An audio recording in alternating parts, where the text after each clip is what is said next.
बिस्मिल्लाहिर्रहमानिर्रहीम। अस्सलाम वालेकुम माय डियर स्टूडेंट्स, कैसे हैं आप लोग।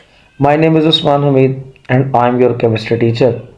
हम लोगों ने मेरे बेटे लास्ट टाइम अपने यूनिट नंबर 14 और उस यूनिट नंबर 14 के अंदर हाइड्रोकार्बन के टॉपिक में अल्कीन्स के इंट्रोडक्शन को जो है ना वो मुकम्मल किया था और उसमें रेलिवेंट जितनी भी हमारी रिक्वायरमेंट हैं या जितने भी हमारे पास एस्पेक्ट थे जो हल्के फुल्के या अच्छे एमसीक्यूज के लिहाज से इम्पोर्टेंट थे, वो हम लोगों ने उनको कवर करने की एक भरपूर कोशिश जो है ना वो लास्ट टाइम की थी। आज के इस लेक्चर के अंदर यानी कि अल्कीन्स को फर्दर आगे प्रोसीड करते हुए आज के इस लेक्चर के अंदर हम यूएचएस के one of the most important topic related to the alkenes शुरू करने जा रहे हैं and one of the most important topic का नाम क्या है, that is the method of preparation. तो हम लोगों ने मेथड ऑफ प्रिपरेशन जो है ना वो यहाँ पर शुरू करना है और according to the syllabus content हमारे पास यहाँ पर दो कंपाउंड्स से अल्केन्स को प्रिपेयर करने के मेथड को शामिल किया गया है। हाँ, हमारे पास जनरली बुक देखी जाए तो मेथड ऑफ प्रिपरेशन तो बहुत सारे हैं और नो डाउट बहुत अच्छे वाले भी हैं, लेकिन जिन दो को उन्होंने इंक्लूड किया है इस सिलेबस के अंदर हमारा डेफिनेटली इस मैक्सिमम फोकस होगा ना वो इन्हीं के ऊपर होगा। बाकी जो मेथड्स हैं वो आपको जनरली थोड़े बहुत याद हो जाने चाहिए, पता होना चाहिए, लेकिन जो चीज़ सिलेबस में मेंशन कर दी गई है हमेशा हमारी जो इम्पोर्टेंस है वो उसको ज़्यादा दी जाती है। सो दो मेथड्स आप लोगों ने मेरे साथ यहाँ पर डिस्कस करने हैं, from alcohols and from haloalkanes. और मेरा बेटा इन दोनों में से भी जो ज़्यादा हमारे पास इम्पोर्टेंट है या अच्छा है पेपर के लिहाज से तो वो आप लोगों के पास है, दैट इज़ फ्रॉम अल्कोहल। इसमें आपके पास वैरायटी ऑफ एमसीक्यूज, इसमें आप लोगों के पास कॉन्सेप्ट्स, ये सब कुछ जो है ना ये बहुत बहुत इम्पोर्टेंट है जो हम लोगों ने यहाँ पर टर्न बाय टर्न डील करने हैं। बल्कि इनफैक्ट मैं आपको ये कहूँगा कि मैंने जिस मेथड से बेसिकली स्टार्ट लेना है इस टॉपिक का वो अल्कोहल से ही है। तो देर नहीं करते, आइए हम लोग इस मेथड ऑफ प्रिपरेशन को शुरू करते हैं। जी तो प्यारे बच्चों, हम लोगों के पास जैसा कि मैंने भी आपको कहा कि हमने इस जो मेथड ऑफ प्रिपरेशन का एक सिलसिला है इसको हम लोगों ने सबसे पहले मेथड अल्कोहल से स्टार्ट लेना है या करना है। तो अल्कोहल से अल्कीन्स की प्रिपरेशन में जो रिएक्शन इन्वॉल्व है आप लोगों के पास उसमें कौन कौन से पॉइंट आप लोगों को पता होना चाहिए विद रीज़न विद लॉजिक, ये मैंने उसके कुछ पॉइंट्स आप लोगों को ऑलरेडी यहाँ पर बनाकर प्रोवाइड करती हैं। जैसे शुरू करते हैं हम लोग कि ये जो आप लोगों के पास अल्कोहल से अल्कीन्स बनाने का तरीकाकार है ये हमारे पास इस रिएक्शन का नाम क्या होगा। तो हम लोग कहते हैं सर कि इस केमिकल रिएक्शन को हम लोग दो नाम देते हैं। एक आप लोगों के पास डिहाइड्रेशन ऑफ अल्कोहल, इसको डिहाइड्रेशन ऑफ अल्कोहल का नाम देंगे, और एक आप लोगों के पास इसको नाम दिया जाता है that is the beta elimination reaction. तो हमारे पास इसको बीटा एलिमिनेशन रिएक्शन भी कह सकते हैं और एज वेल एज आप लोगों के पास इसको हम लोग यहाँ पर डिहाइड्रेशन भी कह सकते हैं। डिहाइड्रेशन का तो बड़े सिंपल से मीनिंग है हमारे पास जिसमें हम लोग कहते हैं कि रिमूवल ऑफ वाटर है। हाँ, इसमें अगर आपने कुछ अंडरस्टैंडिंग वाली साइड पर जाना है तो मैं आपको एक ऑप्शन लाजमी तौर पर साथ में डील करवाऊंगा।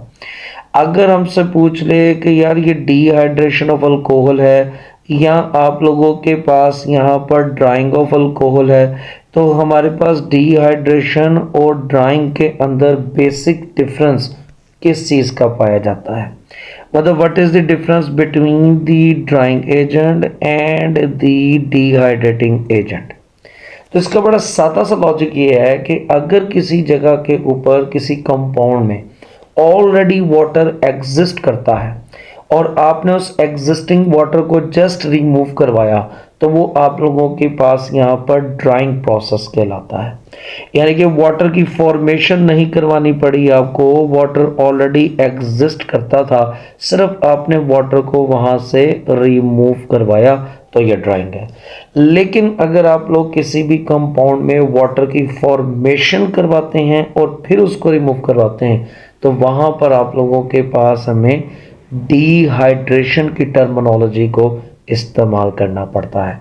इट मीन्स कि यहाँ पर हमने अल्कोहल में से वाटर को बनवा कर, फॉर्मेशन करवा कर, फिर उसको वहाँ से रिमूव किया जाएगा।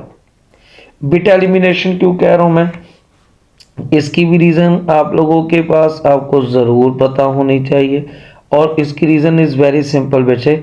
आप इसको यूं याद रखिएगा कि ये जैसे हमारे पास अल्कोहल का एक जनरल ना मैं स्ट्रक्चर ड्रॉ करता हूँ, जिसमें आप लोगों के पास यहाँ पर मिनिमम मैंने 2 कार्बन एटम्स रखे हैं, और इन कार्बन एटम के साथ मैंने एक कार्बन के साथ OH का ग्रुप अटैच किया, और एक के साथ मैंने यहाँ पर H जो है ना वो अटैच कर दिया है। जिसके साथ तो आपने OH अटैच किया है ना, इसको मैं नाम देता हूँ अल्फा कार्बन का।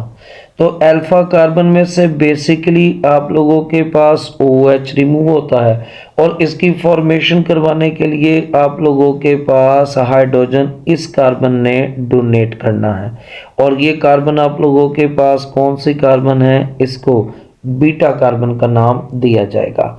सो इट मीन्स कि आप लोगों के पास यहाँ पर for the formation of the water हम जिस हाइड्रोजन को रिमूव करवा रहे हैं अल्कोहल में से, वो किस कार्बन के ऊपर मौजूद है, बीटा पर, जिसकी वजह से इस रिएक्शन का नाम क्या रख दिया गया, बीटा एलिमिनेशन रिएक्शन। याद रहेगा। नंबर 2, रीएजेंट्स आपने इसमें कौन कौन से यूज करने हैं। हम लोग कहते हैं कि सर अगर हम अपनी बुक के अकॉर्डिंग देखें ना, और देखना भी बुक के अकॉर्डिंग ही चाहिए हमें, लेकिन अगर हम लोग जनरली किताब के मुताबिक देखें तो आप लोगों के पास एक रीएजेंट इस्तेमाल किया है, इसमें हम लोगों ने एल्युमिनियम ऑक्साइड, और साथ में इसके हीट या कोई स्पेसिफिक वैल्यू ऑफ टेम्परेचर को इस्तेमाल किया है फॉर द एलिमिनेशन रिएक्शन। फिर हम लोग कहते हैं कि इसके साथ हमारे पास ऑप्शन है P2O5 that is phosphorus pentoxide. इसके साथ हमारे पास ऑप्शन है that is H3PO4 that is the phosphoric acid, और आप लोगों के पास that is another acid sulphuric acid. तो हम लोग कहते हैं कि सर जो रीएजेंट हम लोगों को रिक्वायर्ड हुए हैं वो आप लोगों के पास इसके अंदर ये टोटल 3 से 4 हैं। तो इन रीएजेंट्स को आप लोगों के पास इस्तेमाल किया जाता है जब आप इंडस्ट्रियल मेथड में होंगे, या इंडस्ट्रियल लेवल पर अल्कीन्स तैयार की जाती है अकॉर्डिंग टू द बुक, तो हम लोग एल्युमिनियम ऑक्साइड का इस्तेमाल करें। और यूजुअली जो आप लोगों के पास वैरायटी ऑफ रिएक्शन हमारे पास अवेलेबल है, वो हम लोग उसमें सल्फ्यूरिक एसिड को इस्तेमाल कर रहे हैं, और वो भी आप लोगों के पास डिटेल के साथ यहाँ पर डिस्कस किया जाएगा। लेकिन मैं आप लोगों को यहाँ पर जो थोड़ा सा एक अच्छा पॉइंट सोचने के लिए दे सकता हूँ, ज़रूर सोचिएगा, जवाब ढूंढिएगा। मैंने तो आपके साथ इसको शेयर कर ही लेना है, लेकिन मेरे करने से पहले अगर आप इसकी खुद इन्वेस्टिगेशन करते हो तो आपको बहुत सारी चीज़ें सीखने में मिल सकती हैं। मैं कहता हूँ इन तमाम रीएजेंट्स में आपके पास 2 रीएजेंट हैं जिनका वे ऑफ एक्शन सेम होगा। एक आप लोगों के पास है सल्फ्यूरिक एसिड, और एक आप लोगों के पास है यहाँ पर फास्फोरिक एसिड। तो लेट अस सपोज वो अगर आपको पेपर में कहता है कि इन दोनों का वे ऑफ कॉम्बिनेशन या वे ऑफ रिएक्शन जो है ना वो हमारे पास सेम है, तो बताओ रिलेटिवली हमारे पास इन दोनों में से ज़्यादा बेटर कौन होगा।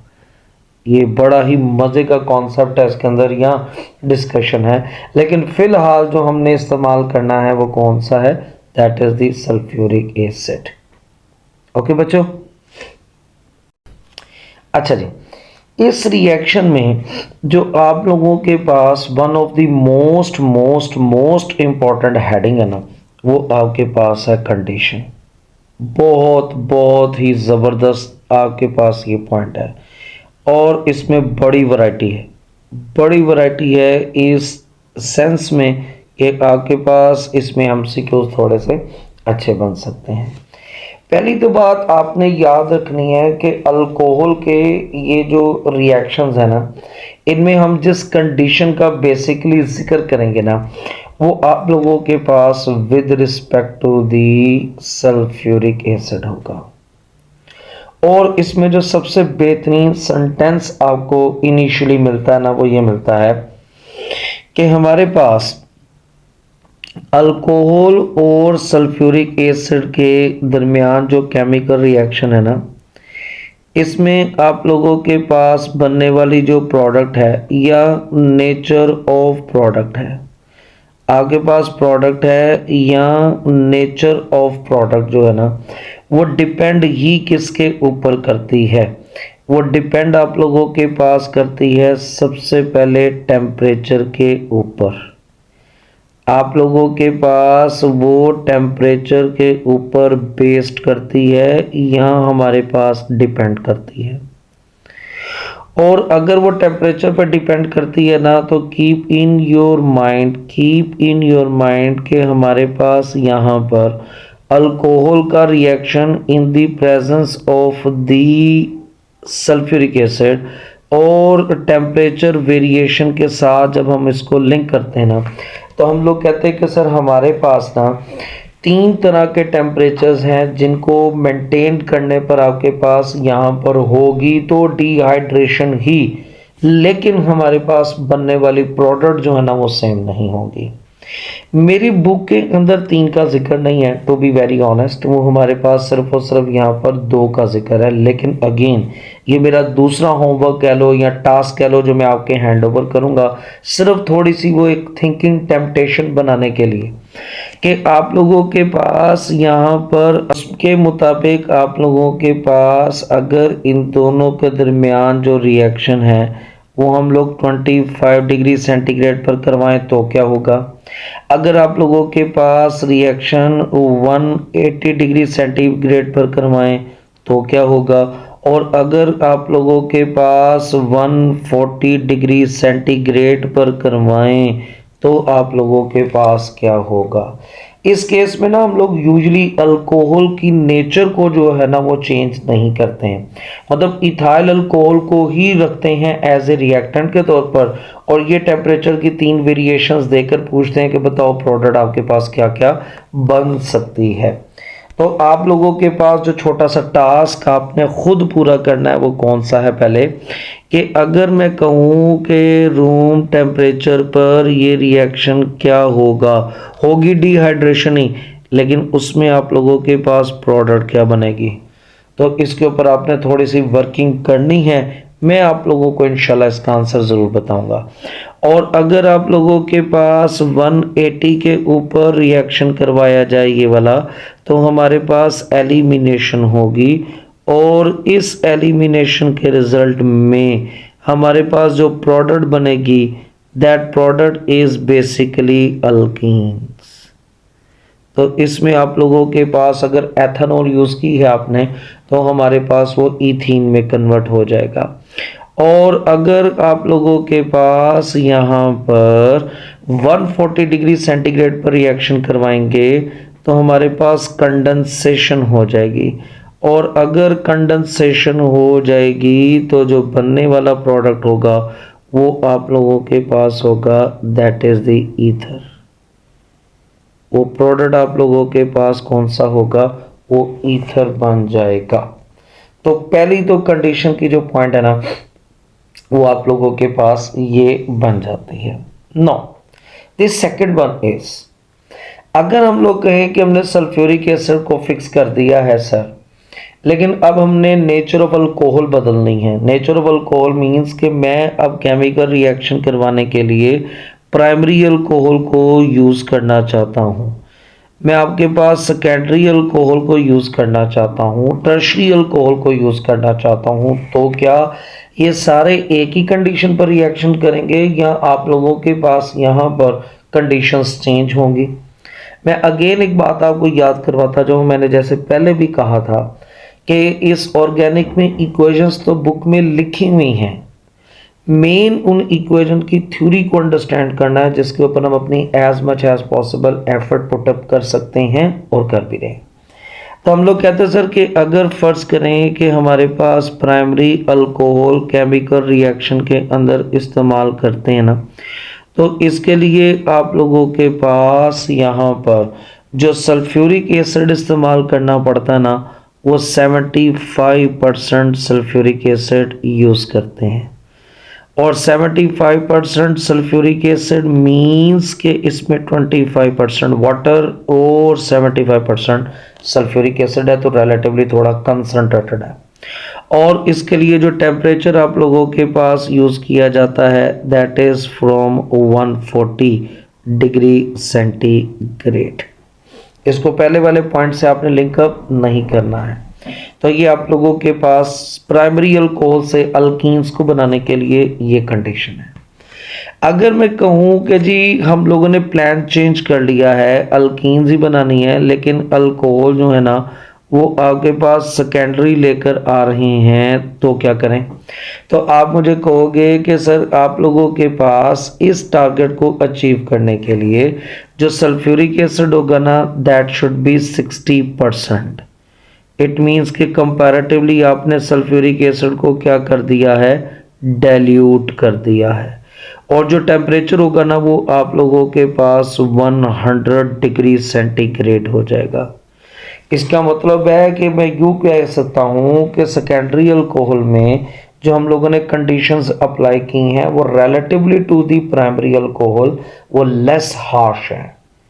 और ये क्यों है, ये अगली हेडिंग ईज ऑफ रिएक्शन में हम लोगों को पता चल जाएगा।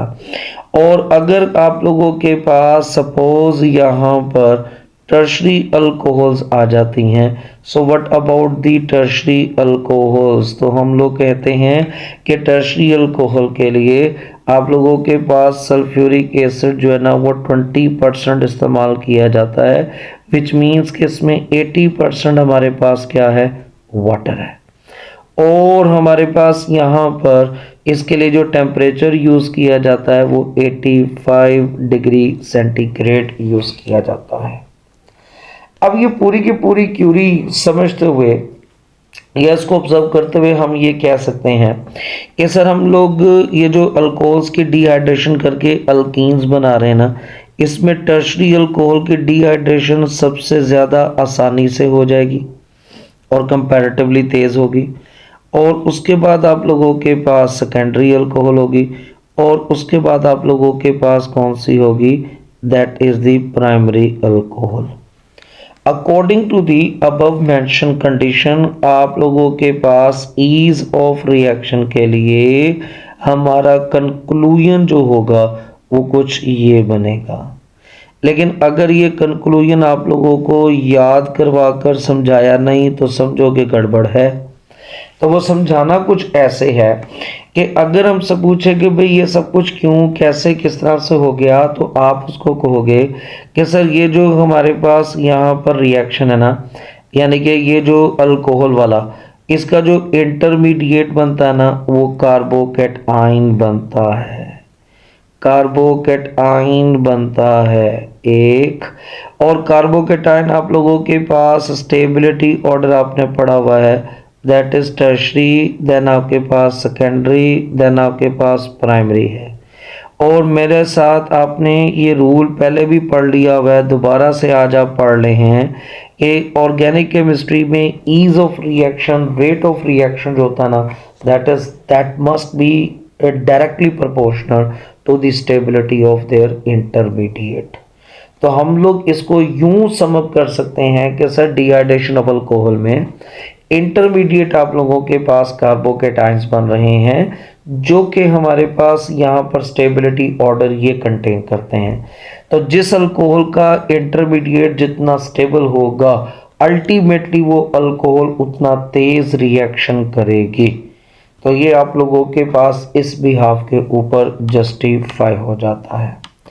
और रूल क्या है सर? रूल जो मैंने हेडिंग बनाई है ना, अगेन ये आप लोगों की बुक का ही पॉइंट है, लेकिन असल में ये चीज़ें इतनी हाईलाइट होती नहीं है एफएससी लेवल के ऊपर, तभी इनके ऊपर ध्यान जो है ना वो जाता नहीं है। मैं कहता हूँ अगर बीटा एलिमिनेशन करवानी है ना हमने यहाँ पर, तो आप लोगों के पास ना, आप लोगों के पास वो आपको दो तरह की अल्कोहल्स दे देता है पेपर में।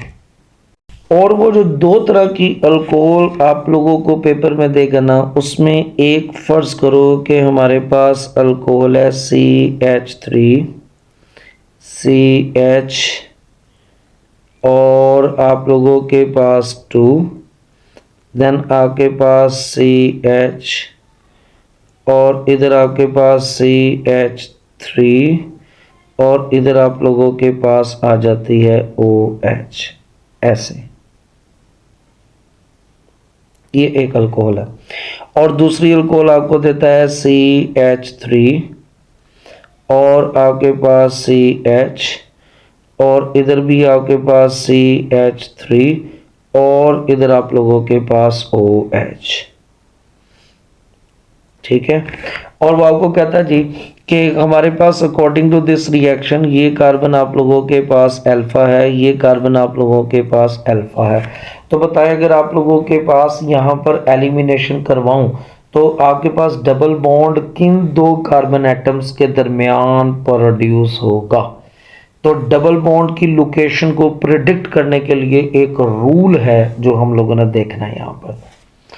और वो रूल ये है कि अगर आप इन स्ट्रक्चर्स को गौर से देखें तो जो ऊपर आप लोगों के पास अल्कोहल है ना, उसमें बीटा कार्बन दो तरह की हैं, CH3 और CH2 वाली। और नीचे आपके पास बीटा कार्बन बिल्कुल आइडेंटिकल हैं, जिसमें CH3 और ये CH3 है। ये आप लोगों के पास बीटा कार्बन हैं इन अल्कोहल की, राइट। तो ये आपके पास पहली तो बात ये बन जाती है। अब अगर हम लोग इसको ऑब्जर्व करें तो जो ये आप लोगों के पास अल्कोहल है ना, ये वाली, इसमें तो जो बीटा कार्बन है ना वो हमारे पास क्या है, identical in the nature. And keep in your mind, अगर अल्कोहल में बीटा कार्बन आइडेंटिकल हैं तो फिर इसकी एलिमिनेशन करवाने के लिए कोई रूल अप्लाई नहीं होगा। और कोई रूल अप्लाई नहीं होगा मतलब कि तुम्हारा जहां से दिल चाहता है डबल बॉन्ड को रिमूव कर दो और उन कार्बन के दरमियान इनका क्या डेवलप कर दें, डबल बॉन्ड डेवलप कर दें। लेकिन अगर आपके पास ये बीटा कार्बन्स एक जैसे नहीं हैं तो कीप इन योर माइंड वहां पर रूल आएगा जिसका नाम होता है सेटजेफ रूल। और हम लोग कहते हैं सर कि उसके लिए रूल ये होता है कि beta hydrogen is always removed from that carbon या from carbon containing less number of hydrogen, containing less number of hydrogen atom. तो उसमें से आप लोगों के पास वो एलिमिनेट होगा जिसमें हाइड्रोजन के एटम आप लोगों के पास यहाँ पर क्या हैं, कम मिकदार में पाए जाते हैं। सो इस भी यहाँ पर आप लोगों के पास यहाँ पर ये कैटेगरी जो है ना वो बनाई जाती है। ये कैटेगरी जो है ना वो आप लोगों के पास बनाई जाती है। इसको हम लोग कहते हैं सेटजेफ रूल। तो इट मीन्स कि यहाँ से आपके पास ये बीटा हाइड्रोजन एलिमिनेट कर दी जाएगी। और ऐसा क्यों, ऐसा क्यों? हम लोग कहते हैं सर कि इस केस में आप लोगों के पास यहाँ पर मोस्ट स्टेबल अल्कीन्स बनती हैं, मोस्ट स्टेबल अल्कीन्स बनती हैं। और आपके पास यहाँ पर मोस्ट स्टेबल अल्कीन की पहचान कैसे करोगे, उसके पीछे आप सिंपल इसका स्ट्रक्चर ड्रॉ करके देखो। तो जिन दो कार्बन एटम्स के दरमियान डबल बॉन्ड आ रहा होगा ना, उसके इर्द गिर्द अल्काइल ग्रुप्स की तादाद या क्वांटिटी ज्यादा होगी, जिसकी वजह से डबल बॉन्ड जो होगा ना वो स्टेरिकली हिंडर्ड हो जाएगा और उसके ऊपर अटैक करना कंपैरेटिवली मुश्किल। अल्टीमेटली प्रोडक्ट हमारे पास क्या हो जाएगी, स्टेबल हो जाएगी। ठीक है, तो प्यारे बच्चों ये आप लोगों के पास इस अल्कोहल वाले रिएक्शन के कंप्लीट कॉन्सेप्ट्स हैं जो मैंने आप लोगों के साथ यहाँ पर शेयर किए। कुछ क्वेश्चंस मैंने आपके लिए छोड़े हैं, वो ज़रूर एड्रेस कीजिएगा, उनकी खोज लगाने की ज़रूर कोशिश कीजिएगा, आप इंशाल्लाह उसमें बहुत कुछ सीखेंगे। तो ये एक मेथड हमारा यहाँ पर मुकम्मल हो जाता है। ओके, तो माय डियर स्टूडेंट, आप लोगों के पास यहाँ पर जो सेकंड मेथड ऑफ प्रिपरेशन है वो है हमारे पास यहाँ पर फ्रॉम द हेलो अल्केन्स। और ये कंपैरेटिवली आसान मेथड है क्योंकि इसकी जो डिटेलिंग है ना वो आप लोगों के पास चैप्टर नंबर 10 यानी कि अल्काइल हैलाइड वाले टॉपिक में ना बहुत ज़्यादा है। यहाँ पर हम लोग उसको उतनी डिटेल के साथ तो डिस्कस नहीं करेंगे, लेकिन जितनी हमें चाहिए वो डेफिनेटली हम लोग लाजमी तौर पर जो है ना वो करेंगे। तो from halo alkanes, halo alkane means कि आप लोगों के पास commonly known as alkyl halides। तो ये आप लोगों के पास यहाँ पर रिएक्शन है और ये इसकी डिटेल या इसको अगर मैं ऊपर वाले से कंपैरिजन करूँ तो ये उसका 1 to 2% बनता है बस, क्योंकि इसमें इतनी ज़्यादा डिस्कशन या वेरिएशन जो है ना वो रिएक्शन में एज सच नहीं है। तो आइए इस रिएक्शन को हम लोग स्टार्ट। जी तो प्यारे बच्चों, इस रिएक्शन के अंदर मैंने आप लोगों के साथ इसके 3 एंगल्स हैं जो यहाँ पर डिस्कस करने हैं।